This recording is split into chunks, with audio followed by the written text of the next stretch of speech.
এই ঠান্ডায় ঠান্ডা ঠান্ডা জেলো কার না পছন্দ। বিসমিল্লাহির রহমানির রহিম। আসসালামু আলাইকুম।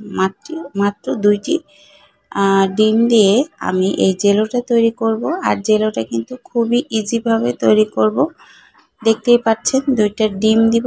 আর আমি এখানের মধ্যে 1 গ্লাস পরিমাণ পানি নিয়ে একটা ডানো 10 টাকার প্যাকেট গুঁড়ো দুধ গুলিয়ে নিচ্ছি।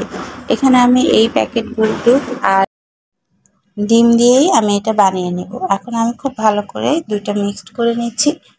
আর এখানে চিনি আর আগার আগার পাউডার দিতে হবে। আর এর বদলে আমি একটা জেলো মিক্সড আমার কাছে ছিল, ওই জেলো মিক্সটা আমি ব্যবহার করেছি। আপনারা আগার আগার পাউডার আর পরিমাণ মতো চিনি দিলেই হয়ে যাবে।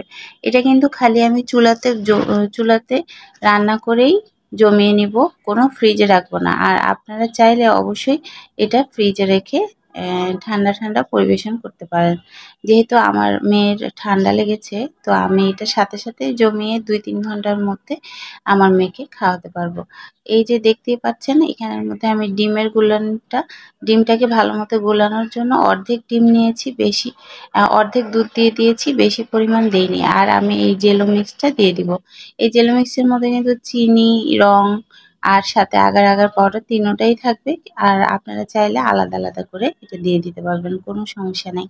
আর এখানে একটু কালার মিশানো আছে দেখে এটা আমি দিচ্ছিলাম, কারণ এটা একটু পিঙ্ক পিঙ্ক টাইপের হবে, জেলো পুডিং এর মতো মনে হবে না, এই জন্যই দিয়ে দিচ্ছিলাম। আর এই যে এটা কিন্তু খেতে অসাধারণ হয়। এক বসায় কিন্তু আপনার বাচ্চাকে 2টা ডিম খাওয়ানো হয়ে যাবে। আর এখানে দুধও রয়েছে, দেখতেই পাচ্ছেন। আর এখানে কিন্তু আমি 1 গ্লাস পরিমাণ বানিয়েছি। আমি ছোট একটা বাটিতে এটা বসিয়ে দিব, মানে চুলায় দেওয়ার পরে আমি একটা ছোট বাটিতে এটা জমিয়ে নেব। আর এই যে আমার চুলার ভিডিওটা স্কিপ হয়ে গেছে, আমি জাস্ট খালি চুলার মধ্যে দিয়ে এটা নাড়াচাড়া করেছি। মনে হয় ভিডিওটা অন করা হয়নি, এই জন্য ভিডিওটা স্কিপ হয়ে গেছে। তো চুলার মধ্যে পাতিল গরম হওয়ার পরে এটা ঢেলে দিলে যতক্ষণ না বলক আসবে ততক্ষণ নাড়াচাড়া করে তারপরে আমি নামিয়ে নিয়েছি। আর এইটা হতে কিন্তু বেশি সময় লাগে না, দেখতেই পাচ্ছেন। সাথে সাথেই কিন্তু জমে যায়। আমি এই যে একটা গোল বাটিতে জমিয়ে নিয়েছি। আর 2-3 ঘন্টা পরে আমি এটা নামিয়ে নিয়েছি।